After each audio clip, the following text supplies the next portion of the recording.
Hi hello నమస్తే welcome to మనం TV. Faster Praveen పగడాల మరణాన్ని అడ్డు పెట్టుకొని ఆంధ్ర రాష్ట్రంలో రాజకీయ కుట్ర జరుగుతుంది అని చెప్పి ప్రజలు భావిస్తున్నారు.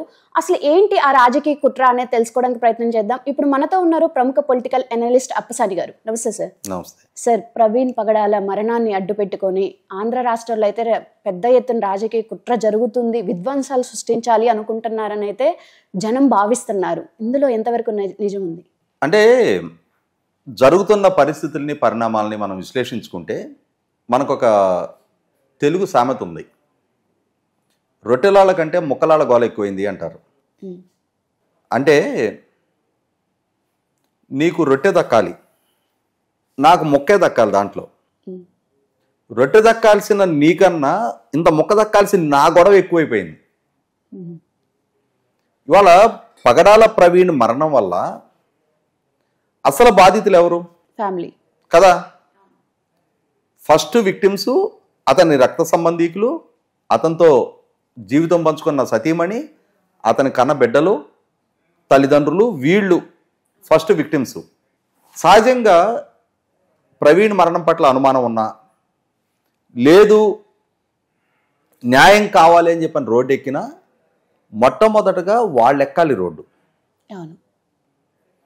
వాళ్ళ వైపు నుంచి ఎక్కడా కనీసం మీడియా ముఖంగా అయినా సరే మా బిడ్డ మరణంలో అనుమానాలు వ్యక్తం అవుతూ ఉన్నాయి, లోతైన విచారణ జరగాలి, ఇది యాక్సిడెంట్ ద్వారా జరిగిన మరణంగా మేము భావించడం లేదు, దీని వెనకేదో కుట్రకోణం ఉన్నట్టుంది, మా అబ్బాయిని బలవన్మరణానికి గురి చేశారంటే హత్య చేశారు అని చెప్పని వాళ్ళ తల్లిదండ్రులు చెప్పాలి, లేదు అతని సతీమణి చెప్పాలి.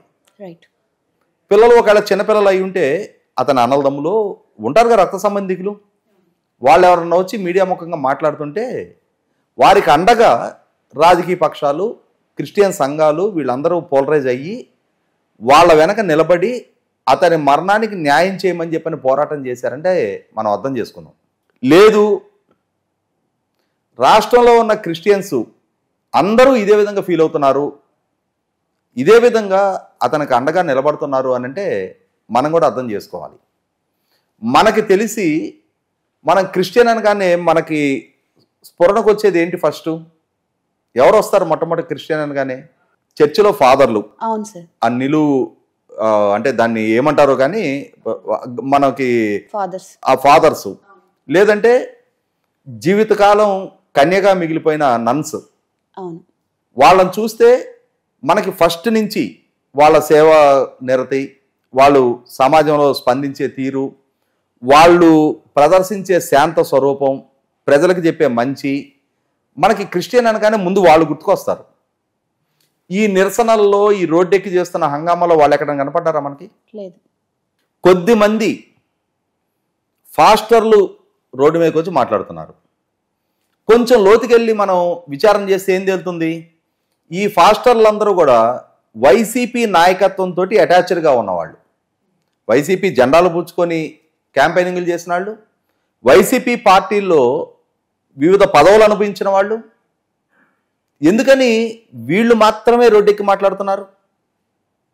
ఇవాళ శ్రీకాకుళం నుంచి చిత్తూరు జిల్లా, అనంతపురం జిల్లా దాకా ఆంధ్ర ప్రాంతంలో క్రిస్టియానిటీకి కన్వర్ట్ అయిన వాళ్ళు లక్షల మంది ఉన్నారు. అలాగే వారికి వాక్యం చెప్పడానికి వివిధ మందిరాలు ఉన్నాయి, వేల మంది ఫాస్టర్లు ఉన్నారు. మా గ్రామంలోనే 11 మంది ఉన్నారు. మరి ఇన్ని వేల మంది ఫాస్టర్లు ఎందుకని రోడ్డు ఎక్కడంలా? కొద్దిమంది మాత్రమే. ఎందుకని?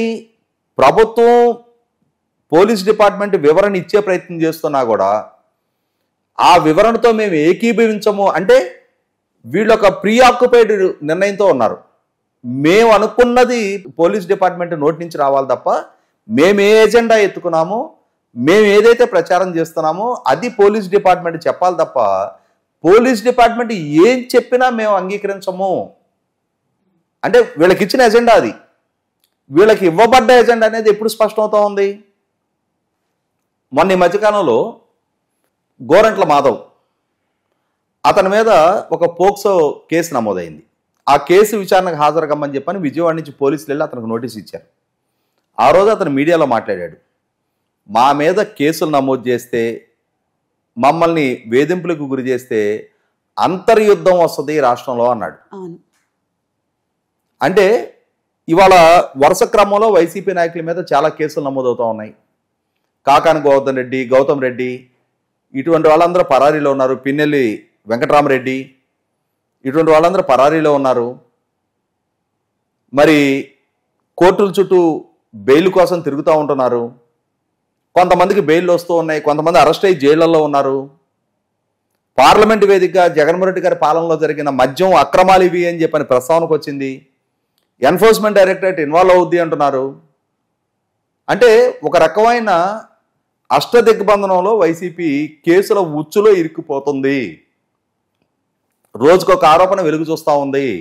వాళ్ళ హయాంలో జరిగిన భూ ఆక్రమణలు, అరాచకాలు, వ్యవస్థల విధ్వంసం, అవినీతి ఇవన్నీ ఒక్కొక్కటిగా వెలుగులోకి వస్తున్నాయి, విచారణలో నిర్ధారణ అవుతూ ఉన్నాయి.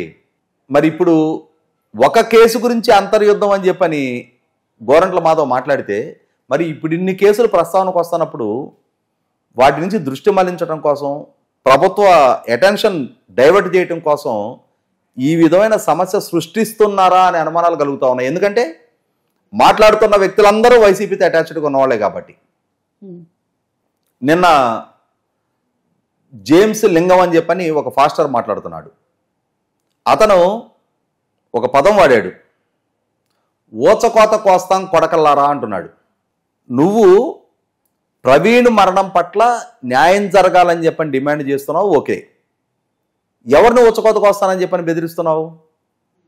అతన్ని మీరు డిమాండ్ చేస్తున్నట్టుగా హత్య చేశారనుకుందాం, ఎవరు చేశారో నిర్ధారణ అయిందా? మీ దగ్గర ఉన్న స్పష్టమైన పలానా వ్యక్తులు అతను చంపారు అని చెప్పిన సాక్ష్యాధారాలు ఉన్నాయా? అది నిర్ధారణ చేయాల్సింది కూడా పోలీసులేగా. మీ దగ్గర అనుమానితులు ఎవరైనా ఉంటే మీకు తెలియకపోవచ్చు, వాళ్ళ కుటుంబ సభ్యులకైనా తెలుసుదిగా. అతనికి ఏదైనా థ్రెట్స్ వస్తున్నాయి, అతనికి ఎవరితోటైనా ఎనిమిటీ ఉంది, అతనికి ఎవరితోటైనా డిస్ప్యూట్స్ ఉన్నాయి. అయితే థ్రెట్ ఉందని చెప్పి బిఫోర్ ఆయన చెప్పారు కదా సార్ చనిపోకముందు. నేనేమంటున్నా, ఎవరితో సో అండ్ సో పర్సన్ అనేది ఐడెంటిటీ రివీల్ చేశారా? వాళ్ళ మీద కేసు నమోదు చేయండి. ఎవరిదైనా ఐడెంటిటీ రివీల్ అయ్యి ఉంటే, మీకు థ్రెట్ ఉంది అని చెప్పని నిర్ధారణ అయితే కేసు నమోదు చేయండి. మొట్టమొదట ఫాలో అవ్వాల్సిన ప్రొసీజర్ అది కదా. ఈ మరణం వెనక పలానా వారి ప్రమేయం ఉంది అని చెప్పని, మాకు అనుమానాలు ఉన్నాయి అని చెప్పని అథెంటిక్గా అతని భార్యో, తల్లిదండ్రులు, పిల్లలు, అన్నదమ్ములు ఎవరో ఒకళ్ళు కేసు నమోదు చేయాలి కదా. ఆ నమోదు చేస్తే అప్పుడు ఆ దిశగా ప్రభుత్వం విచారణ చేస్తుంది కదా. ఈలోగా ప్రభుత్వానికి అందిన సమాచారం మేరకు అతని కదలికలను ట్రాక్ చేస్తూ ఉన్నారు.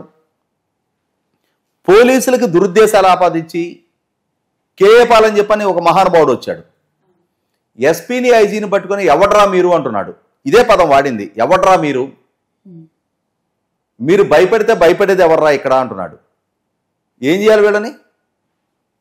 వీళ్ళు రాజ్యాంగానికి, చట్టానికి అతీతులా? వీళ్ళకైనా కొమ్ములు ఉన్నాయా, కాళ్ళకి గిట్టలు ఉన్నాయా? సమాజంలో విద్వేషాలు పెంచే ప్రయత్నం చేస్తున్నందుకు, వ్యవస్థను ధిక్కరిస్తున్నందుకు, డ్యూటీలో ఉన్న అధికారుల్ని సమాజంలో చులకన చేసే మాటలు మాట్లాడుతున్నందుకు అరికాలు కోటింగ్ ఇవ్వాలి ఒక్కొక్కడికి.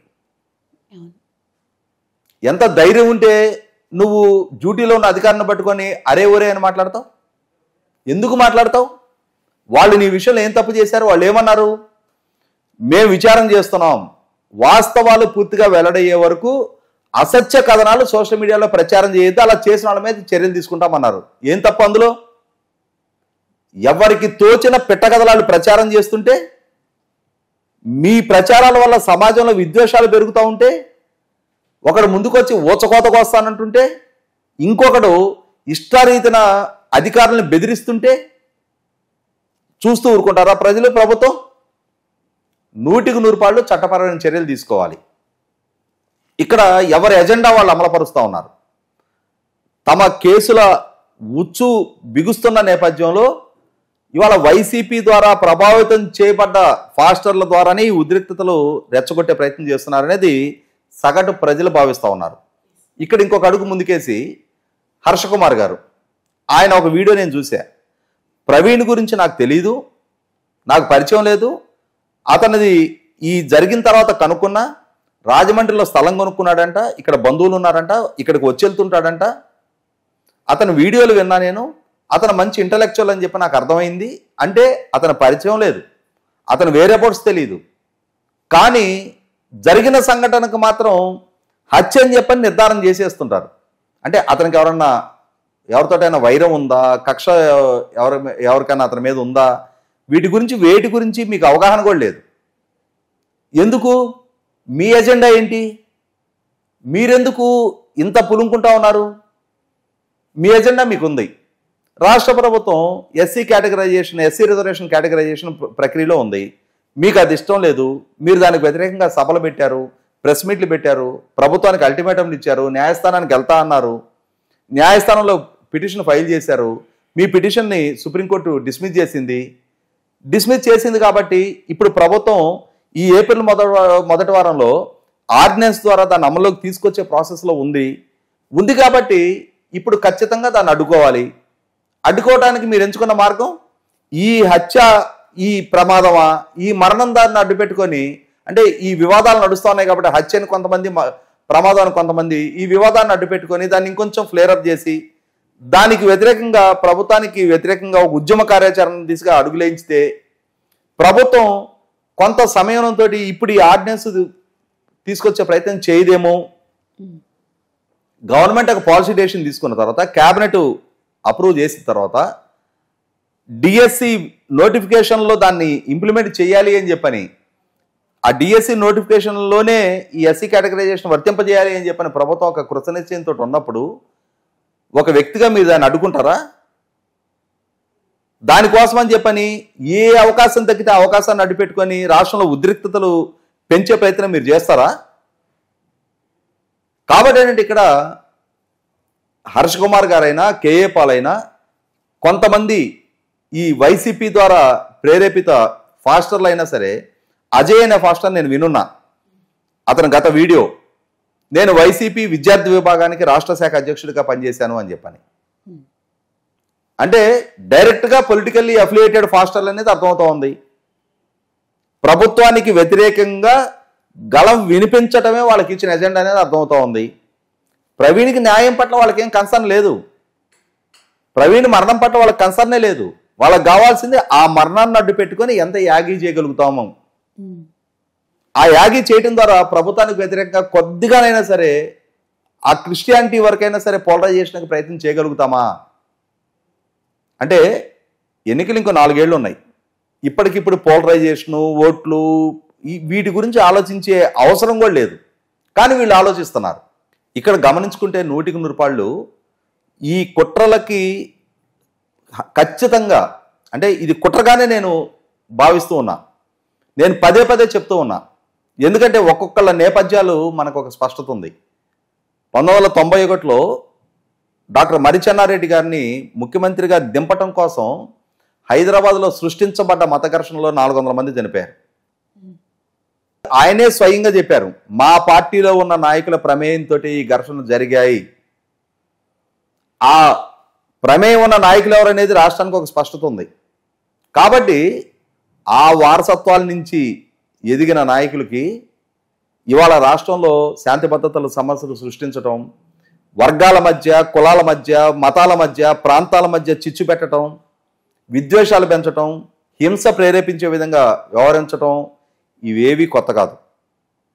కానీ ఆ విధమైన వ్యవహారశైలి కనపరుస్తున్నప్పుడు ప్రభుత్వం, ఇంటెలిజెన్స్ ముఖ్యంగా ఏ కుట్ర జరుగుతుంది అనేది ఎప్పటికప్పుడు అలర్ట్గా ఉండి ఉక్కుపాదంతో అణిచేయాలి. ఇటువంటి చర్యలకు పాల్పడే ఏ స్థాయి వ్యక్తినైనా సరే ఎమోషన్స్ని ఎక్స్ప్లాయిట్ చేసుకొని, ఎమోషన్స్ని ఫ్లేరప్ చేయడం ద్వారా సమాజంలో, రాష్ట్రంలో శాంతి భద్రతలకు విఘాతం కలిగించాలని ప్రయత్నం చేసే ఏ ఒక్కరిని స్పేర్ చేయాల్సిన నష్టం లేదు. కాబట్టి ఆ దిశగా ప్రభుత్వం అడుగులేస్తుందని చెప్పని ఆశిద్దాం. Thank you sir.